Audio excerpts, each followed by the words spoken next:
My name's Matthew Ritchie. I'm an artist originally from the United Kingdom. I moved here in 1988. I now live and work in New York and have spent the last 30 years exploring what has come to be called transmedia art. So my practice is very diverse. I work with musicians, scientists, historians. I've worked with judges, school children. I don't really have a kind of particular audience in mind so much as each group of people that I approach has a special kind of knowledge. And I suppose a goal of my practice is to how do we translate that knowledge across from one specialized group to another specialized group. So then ultimately we're growing the whole human project together. Well, I went to art school in London in the 1980s, and we got an early portable DVD recorder, which had about a 50-pound backpack, mostly batteries, and then a huge camera. But it was an amazing thing. It was digital, straight to tape, and a giant cassette tape, VHS tape, that lasted about 20 minutes. So we would strap this thing on like an astronaut and go make multimedia work. And at the time, this all seemed impossibly daring in science fiction, and now the whole thing fits in your pocket, right, in a phone. But that was the child of a century of technical experimentation, of like, how do we move stories basically out of books and plays and into the hands, what's turned out to be the hands of everyone on Earth. And what interested me at the same time was a kind of rethinking of what were stories, right? Which stories belong to who, and which stories could be told across multiple platforms. And I don't think I knew any of that at the time. I was just a kid in art school, and here comes new stuff, you try it out. All artists want to try out new media for a while. And then they kind of settle. And I was never really able to settle on the media until I realized that my media was information. It was the story itself. Well, you're a kid, you go to high school, you do some drawings of still lives. That's how you get into art school. And then you take your first class at art school and they're like, forget all that. And you're sort of like, oh, I thought that was why I got in. And they're like, yeah, no, not at all. So I started, but I remember my first, and this is very relevant to the piece we have here, my first real critique with a real art teacher. I'd painted a picture where I'd painted two places at once, which I thought was pretty amazing. And as you can see in something like Day, he was like, that's impossible. You can't make a work that's two things at once. You have to decide. And I think this piece with its lenticular shift between two things shows that I've never quite given up on that dream, that you can make something that is both here and not here, that's, while you're watching it, it's changing in front of you. I think I have three sort of distinct strands that it sort of always surprises me how I always end up doing the same thing in a different way. One is you respond to the space, right? Like a bit like an architect. You kind of wait for a space, and this particular piece was for a museum in Japan called the Museum of 21st Century Art, which had a circular room, and the curator, Yuko Hasegawa, invited me to participate in the show, and was like, what about this room? And I was like, I love this room. Regretting the moment that I said it, those words had come out of my mouth, because there's nothing more inimical to flat work than a circular room. So then it was like, oh dear, I'm going to have to think of a work that can both go into a circular room and then come out of a circular room and become something else later, because there's only this one room. And the piece was made shortly after 9/11, so the imagery in it is a sort of ruined landscape. I've made a number of works on this theme. I was in New York at the time. I was there when the attacks happened. And there was this strange period afterwards, which we don't really talk about, but the ruins were there for a very long time, burning still. And the city had been irrevocably changed. And yet the people in New York didn't feel rage or a desire for revenge, or everyone understood that it was just a horrible, horrible thing that had happened. And that the priority was really to change the story, like to recover what could be recovered and to rebuild. And of course on that day, 9/11, it was an incredibly beautiful day. It was like one of those perfect days that you get in New York in the fall. And then suddenly everything changed.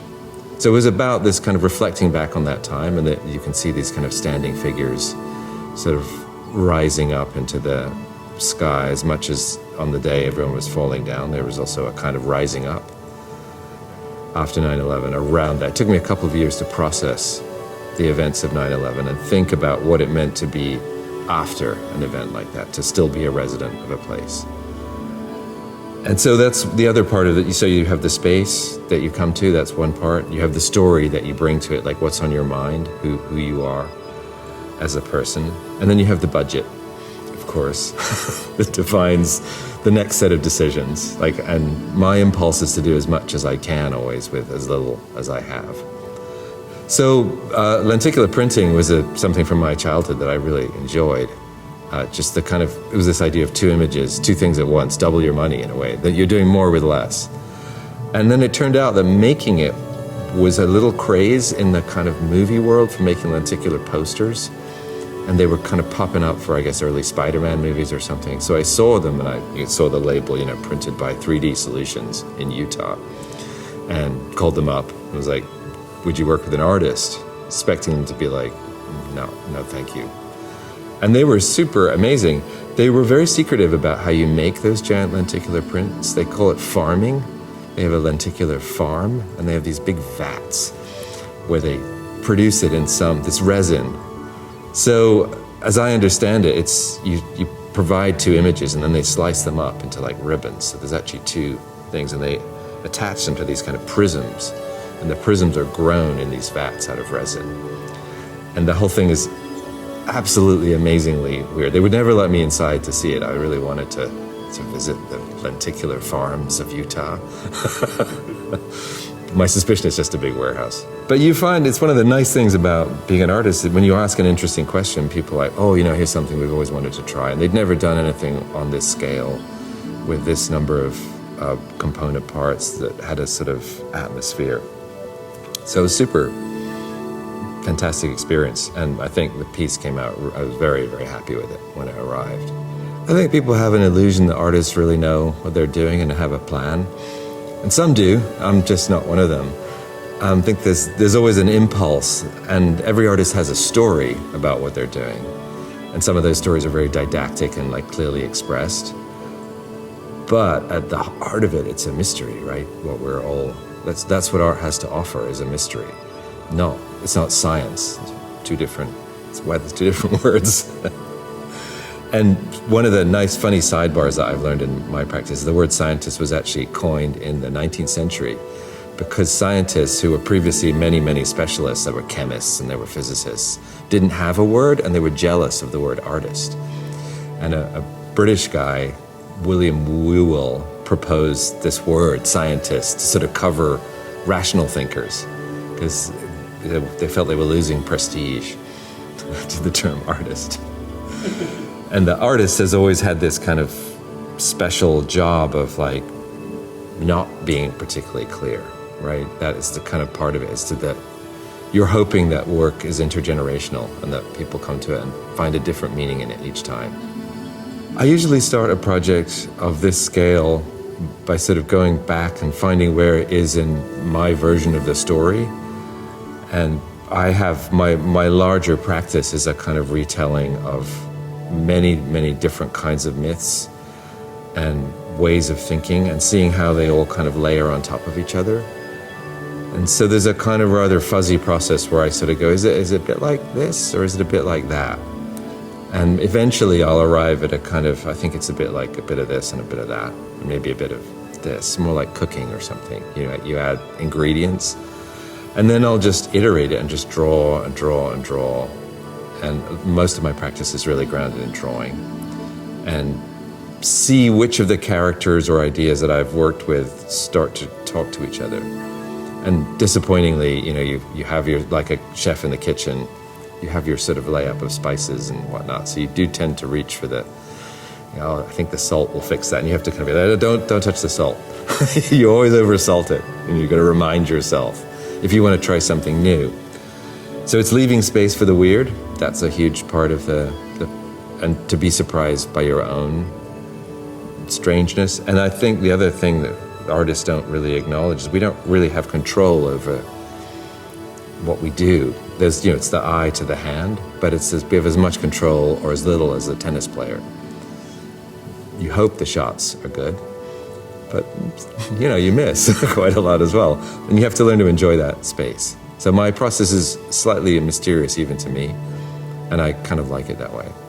I love the idea that a simple human gesture can be scaled up to the size of a building, because it's really it's like the human impulse, right? The simplest idea can become massive. And it's a way of, so the drawing for something like Day was probably 2 feet across. But it was also iterated in time, so there were probably 50 versions of that drawing done first, little sketches, and to see how it all might fit into that panelized condition, because it had to fit onto the maximum size of the panel that the fabricators can make, and then that the crater can fit into a packing bay of a Boeing 747. And there's a lot of rules about fabrication that correlate to the rules of large-scale construction, because you're using the same system. The framing system was for a particular design that could be dismantled really easily, but you can't exceed certain dimensions. So then you have to think about all the seams in the drawing. Now it's not just one drawing, it's 2 drawings. All the seams in both sets of drawings have to match up with the framing system and the gapping between them. And so you end up doing a kind of version of architecture at the end as well, to the drawing, like puzzling it out, pushing it apart, so it reads as a whole, which is a long tradition, certainly back to the Renaissance, of like panelized images and mosaics and all those kinds of things. I have always loved the thought of being something that is both a thorn in the side of architecture and an enhancement of it. I mean, architects, I've worked with many, and one of the particularly famous one was like, my building doesn't need any art, it is the art. And I was like, well, I'm going to draw all over it, so we'll have to come to an accommodation there. Which he kind of was like, oh, it's fine then, because it is such a long combined history, cave painting, architecture or art, you tell me. And especially, being here in the Southwest, the incredible tradition of Mesoamerican art and wall painting and panelized systems of depiction. But you could find this relationship, I think, in any culture, the history of the world. There's always been this kind of, we've got this big wall. We can paint it white or blue, or what about that guy, that artist? He looks like he could do something with it. Diego Rivera, suddenly steps into the picture and says, yep, gotcha. My whole project is based around the idea that it's an idea that comes out of science, really, that the entire universe is made of component parts that are constantly changing places. So if you're making a project about the universe, as I'm sort of vaguely trying to, in some fundamental way, it has to correspond to that ability, to be atomic, for one atom to combine with another. So I'm always interested in finding and putting myself in positions where that's sort of demanded of the project. It's very much against the kind of idea of the artwork as a solitary artifact, this unique, special thing. And I think that's because I grew up probably in the second half of the 20th century, when we were moving into the world of factories and plastics and parts.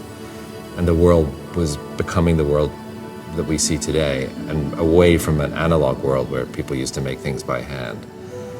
So I'm a sort of straddle both worlds, still making it by hand, but with the intention that you can swap out the pieces. I've worked in pretty much all the technologies as they come along, and as they become accessible to the sort of prosumer level, where you're sort of professional enough and to be a good consumer.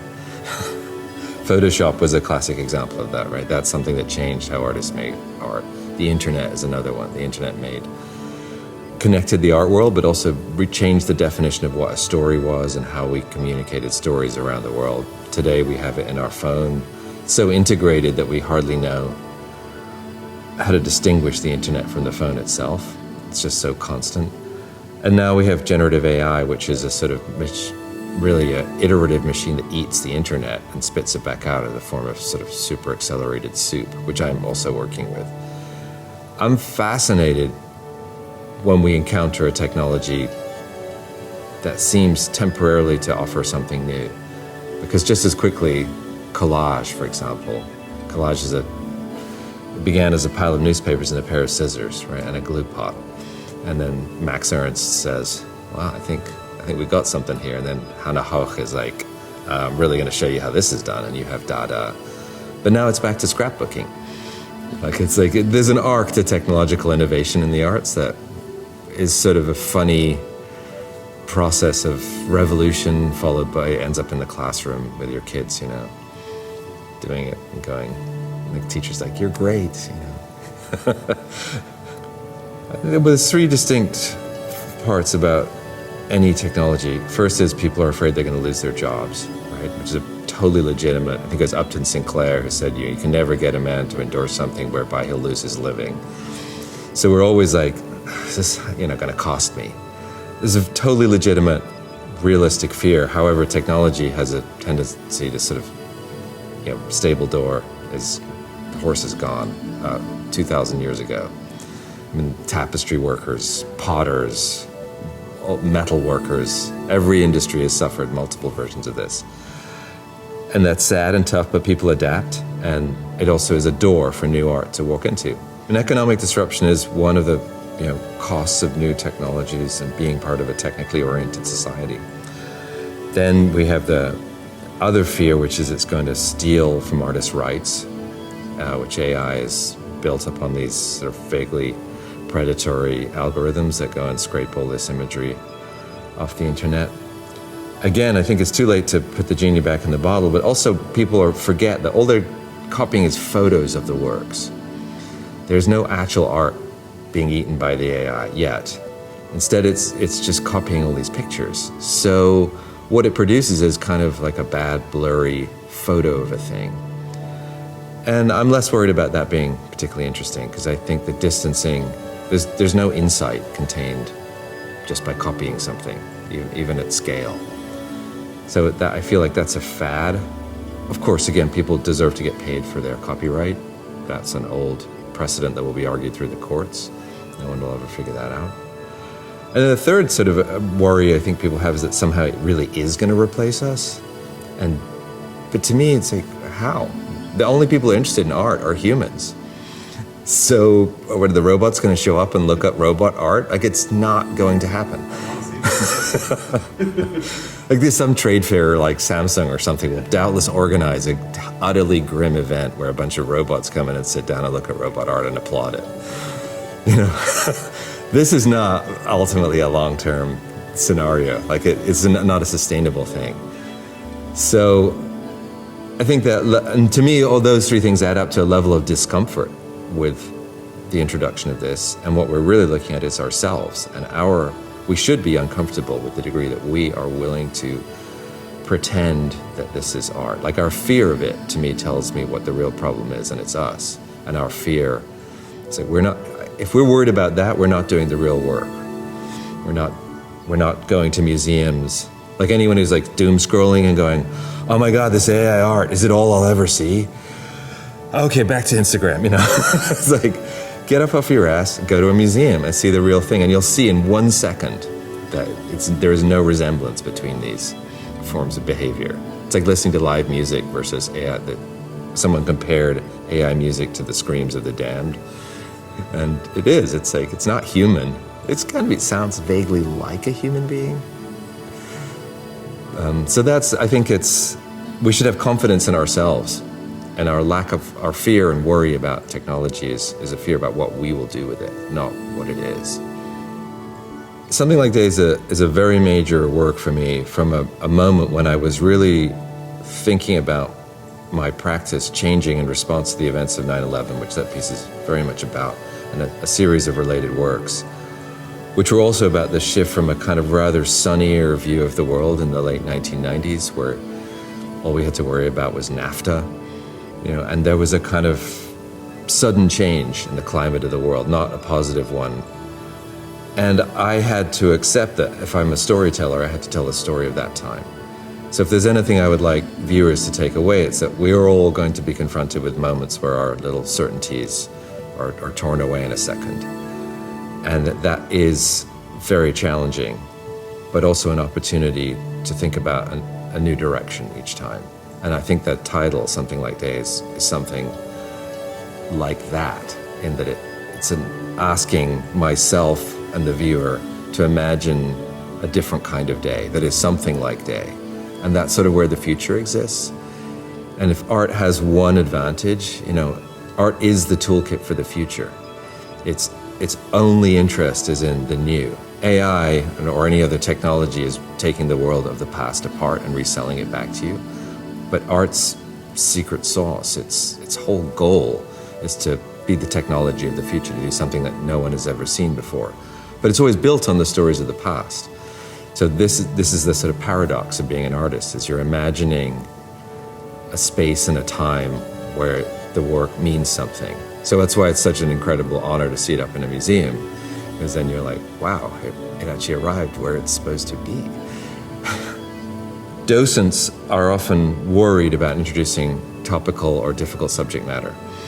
And I have a painting up at the ICA Boston, and they were giving tours about it, and this was a few years ago, it's in their collection. And they were talking about the greens and the beautiful blues and the lines and the shapes, and then there was a family there, and the docent said, well, what do you think of it? I said, we see war. And the title of the piece is The Salt Pit, and it was based on the CIA interrogation sites in the Iraq War. It's very much of the same era. And suddenly the docent's sort of world was a little, like, they're like, oh, I don't know they told me this story, and they're like, is that true? Is it really about that? And I was like, oh yeah, those people just saw it. And so I would say the purpose of a piece like this is to bring something difficult into the light, not to reinstantiate trauma, but to say this is part of the story of the world, and that we have to kind of reckon that with our lives are built on the ruins and devastation of the past, as will the people in the future. We're at the beginning of the human story, the end of the beginning maybe, but it's not the beginning of the end, even though the piece sort of hints at a kind of rapture and a place beyond. My point is not that that's, Tuesday of 2025, and we should all gather, in the mountains and put on white robes and bring our guns. That's a continuous process. It's always something like day, in a way. Difficult though that is to accept. But that's kind of one of the other goals of art, right? Is to reach beyond this time, which means sacrificing elements of this time. But it's hard not to see in that piece, because the bodies are really changing in front of your eyes from sort of standing to rising. So there's, hopefully, my hope is that piece embodies exactly that creative tension, that we're all caught in the same story, which is transitory. So it's time is short, so make art.